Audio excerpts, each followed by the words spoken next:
So I love walking around. I should be a game show host. All right, so just quickly, some of the people in the room have come across design thinking. This is understanding the human experience, understanding the deeper motivations for things. So it's very popular right now. And Agile, we have a room full of many Agilists.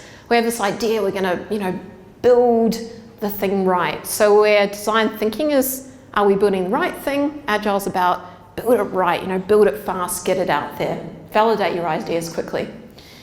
So one of the issues with building the thing right, after working with Agile a long time, is we often measure throughput and outputs and think that's a good thing. So we often say, look, we got lots of features delivered, we got this done on time and on budget. And actually, my question is, well, could we have done it with a lot less work? Have you ever been in those all-hands meetings where your manager's like, yay, team A, you're the best ones. You delivered 45 new features on time and on budget. And everyone's like, yeah, so good, more than any other team. I'm like, yeah, but could you have done it with 2? Sounds like you did a lot of work. Couldn't you have been a bit lazier? Right? So I aspire to being incredibly lazy. It's one of my driving outcomes. Don't quite make it, but my whole thing is, how can you reach that goal with the least work possible? So all of us working late nights, building lots of code, building lots of products, we completely miss the outcome because we haven't understood it. We build a lot of stuff that actually no one wants. And I love this photo because whenever people tell me that we should measure velocity and output, I'm like, really? I've got a best startup idea for you. I'm actually looking for investment right now. I think it's a really killer idea. So my idea is I'm going to give people this really basic remote control. It's going to be pretty cheap, but I'm going to make it up in like peripherals. Peripherals like paper for your printer and ink and toner. My idea is people are going to pay me for each new button on the remote control, right? So I'm going to make it really cheap and people are going to pay me for more and more buttons on their remote control. Who's in? Right? No one wants more buttons on their remote control, and this is why. Favourite photo ever. This guy goes over to his grandmother's place, and she's old, and she's getting up and physically changing the channel, physically changing the volume. She's like, what are you doing? You've got a remote control. She's like, yeah, but it's so complicated. I just can't use it. So he tapes up everything she doesn't need. So to me, that represents what we're doing today.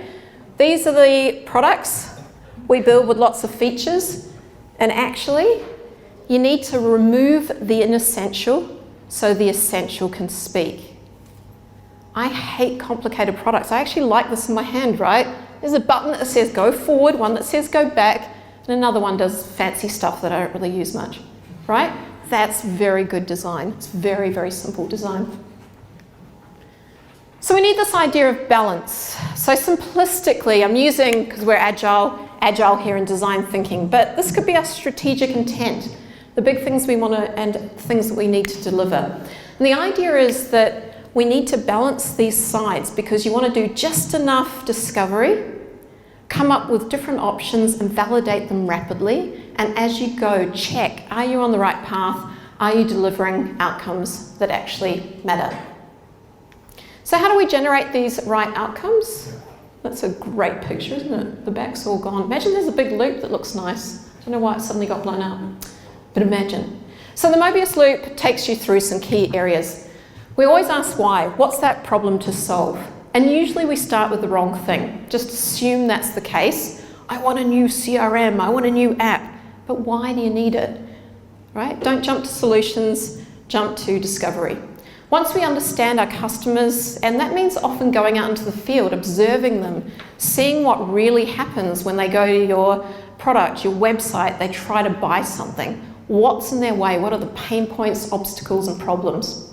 Out of that, we can create our start points and start putting in what are the real outcomes, making sure that we get that really big target outcome met. So if I'm a patient and I'm on a medical type app, until I get my medication in hand and it makes me feel better, that's what I want, right? I don't want to actually be sick. I want to actually feel healthy. Till that outcome's met, everything in the way, trying to sign up, trying to go through a painful payment process, waiting for my products, those are all the obstacles that kill our product ideas.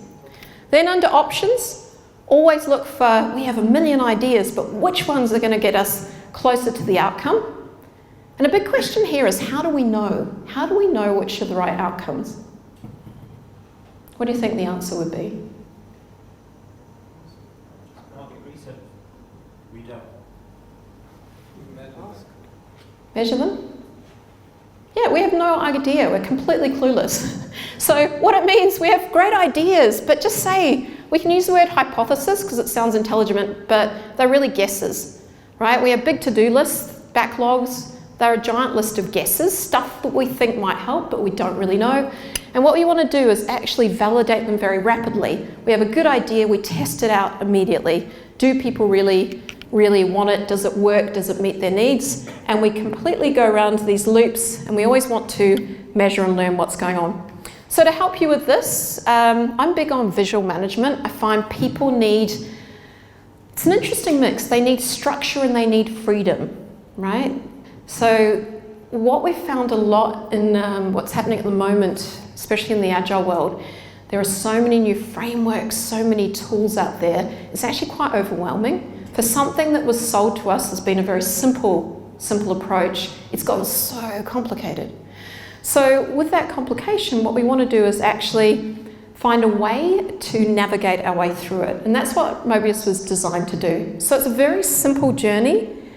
You can start anywhere, but we always want to know why first. So if you haven't done that homework, you need to do it.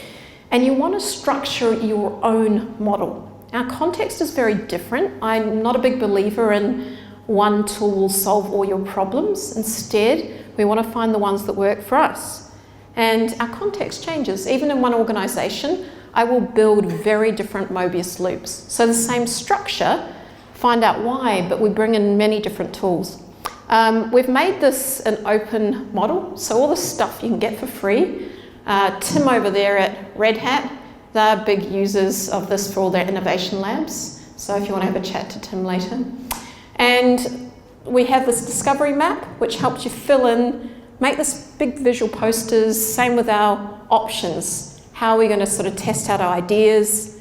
And this, for the people in Agile, very familiar land, it's a continuous learning loop. So we use these to make it very obvious what we're doing. If you don't have outcomes out where you can see them all the time, you forget about them. You get so busy in the daily work.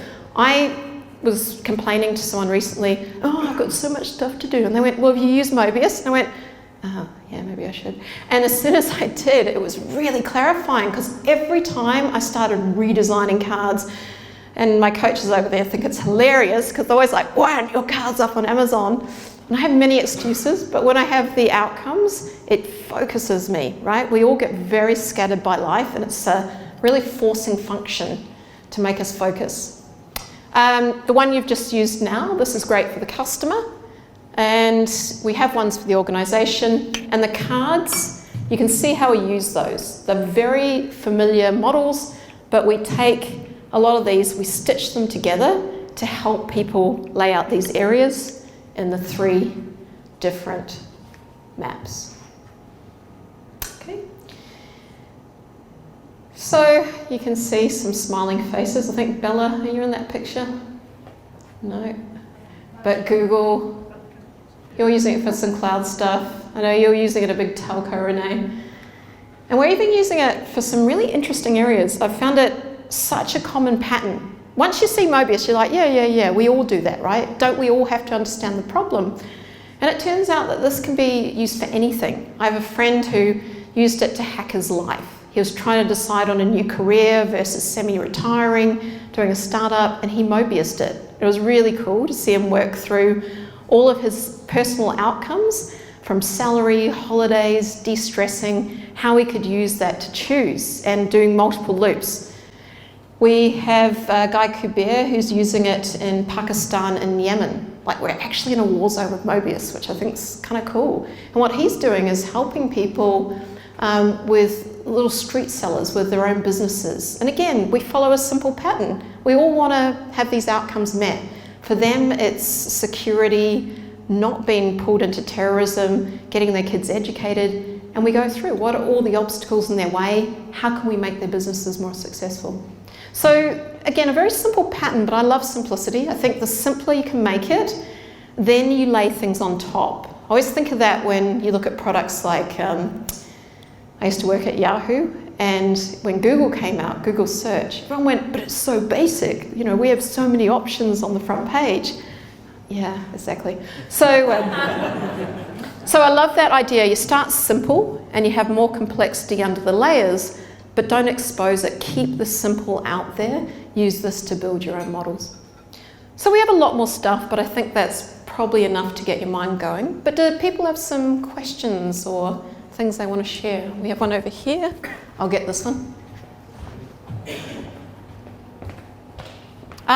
Yeah, we've got the right microphone. I've heard of something generally known as the Google Sprint, where you go through the whole cycle in 1 week. And I've been concerned about that. Is it rushing into solutions too quickly?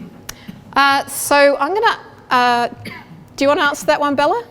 So the question, I'm going to say the questions again so we can actually record it.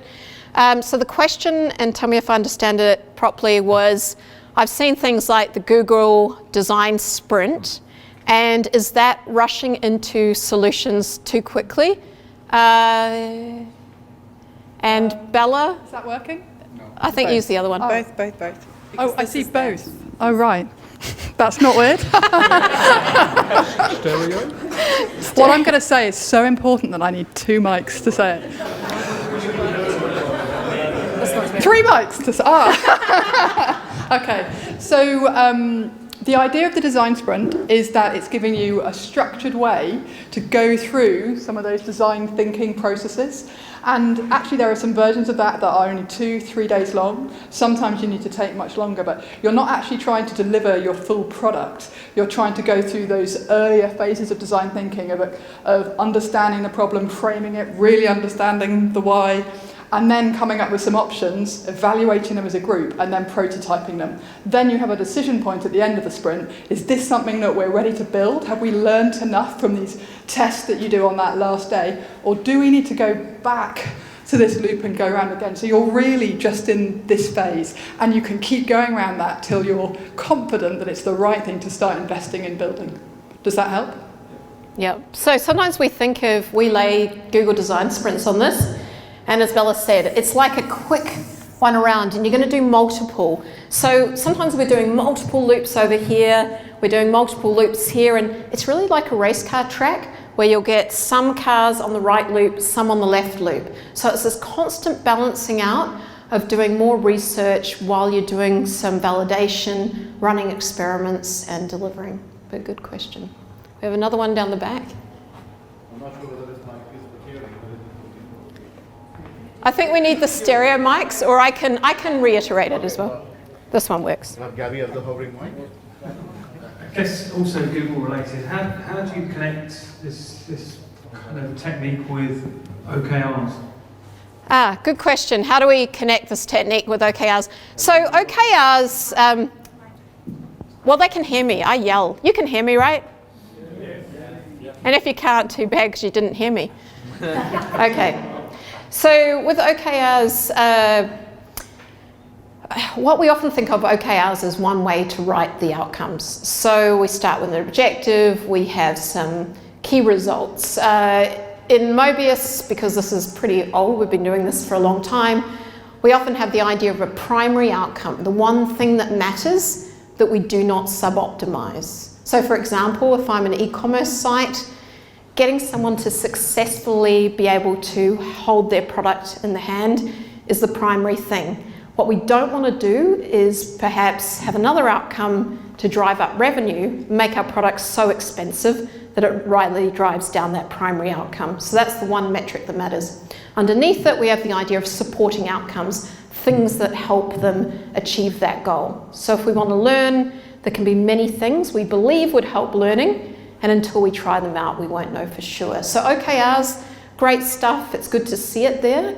I see people struggling with the journey of how to create the OKRs. So I think it's more important to get into that deeper understanding, but it's great that it's popularizing this world of outcomes.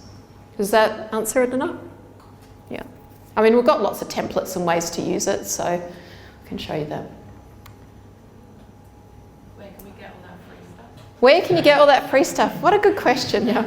Okay, so the website mobiusloop.com. If you go on there, we've just put up some of the latest maps. I haven't put up the customer and organisational latest, but I will do that in the next few days. And there's a lot more stuff coming online. If you sign up there, you'll get the updates. We also have a class next week, which might be early for you. If anyone wants to come to it, we're making this a joint Mobius and certified Scrum product owner. So some people needed that to get it paid for. And that's going to be at Red Hat. I'm teaching that one with Tim. If you're interested in going, come and hit us up, and we've got some discount codes for you, or you can email us afterwards. Cards will be out very soon. We're just getting those off to the printers. So you've seen the early versions of those. Any other questions, or are we happy to see if there's more wine left or run off into the day? One more? No, I love questions. Good. You've obviously gone through a lot of progress over the years. Yes. So I'm just wondering what a sort of a very quick summary, two microphones, a very quick summary of how you've been learning, progressing over the years since you started off Mobius Loop. Okay, yeah, many iterations later. So how we've been learning with Mobius, learning by doing. I mean, it's like anything. It was really interesting personally to find that I create so much material, and then as soon as I remember the outcomes and watch people with it, there's a direct correlation. Even the cards, I have like 150 methods, and if you gave that pack of cards to people, their heads explode. So actually you have to start with super simple and build up, but have the depth there. So when we have the coaches, they love the big card deck because they are really experienced. They love being able to select their different methods, and that works well. So focusing on getting back to simplicity, but it turns out to be quite a complex journey, right? And I think just doing it, seeing it used in many ways makes me realize that people need simple patterns. It's about pattern recognition. Having that, I think, Tim, you can maybe talk a little bit about that at Red Hat, but that's what I see you guys with the loop. It seems to be the simple loop. Maybe just a couple of words on that. Yeah, it's kind of like a big toolbox, and you throw all of your tools out on the ground or on the table, and you think, right, given this context, given this situation, what are the best tools that are going to help me discover and define the outcomes? What are the best tools that are going to help me iteratively and incrementally deliver the product? And how am I going to measure and learn as I go along? And everybody's got their favorite tools. Some people don't like this tool, so try them. And if they work, use them in the next time. If not, throw it back in the box and use a different tool next time. Sam. Quite often these things are hidden away in books, or you have to go on courses. I love that it's open source. I just wondered if you could share some thoughts about your journey into open source and how that's changing things for you. Yeah, it was kind of interesting. So I'm from New Zealand, but I was living in Australia, and I entered the green card lottery, and I remember doing it on the very last day because I was a little hungover, and won the green card lottery. So I went to New York, got a random job at a company that was pretty open source. So we had the big open source people there, early CollabNet. And that was really interesting because in those days, no one knew about open source. And we had to go talk to people about open up your software, give it away. And they're like, you're crazy people, why would we do that? And it was interesting because from going from that and then going into Agile, where it was like, again, why would we do these things? So I find those early places very interesting, the effect they have on the world. And with open source, the whole point is, giving things away, you get so much more back. The idea when I get people saying, how do I scale things like Agile in my company? I'm like, well, look at the guys who scale the best, right? You've got hundreds of thousands of people working for free around the planet to build things like Linux. And it's really amazing the effect this has. So my deeper outcome really is about help others help others. So I give people these tools because I know it's quite hard to get the stuff going. And if you give people stuff, they can make it a lot easier and make other people's lives better. So as we go into it, I find Mobius itself is drawn to it really good people, because they're not the ones trying to just make a ton of cash out of things that are popular. They're actually about, this seems like the right thing to do, and that is immensely satisfying. And I think your benefits come after that, but I think that's a really important part of making things open. And I think the more we can do of it as a community, I know there's open practice libraries and things that do all of this. All the stuff, you can use a lot for free. And I think that's really great. There's no barriers to us being able to use this anymore. Oh. Okay. Maybe on that note, I think we'll call it a night. But thank you, everybody. I really appreciate it.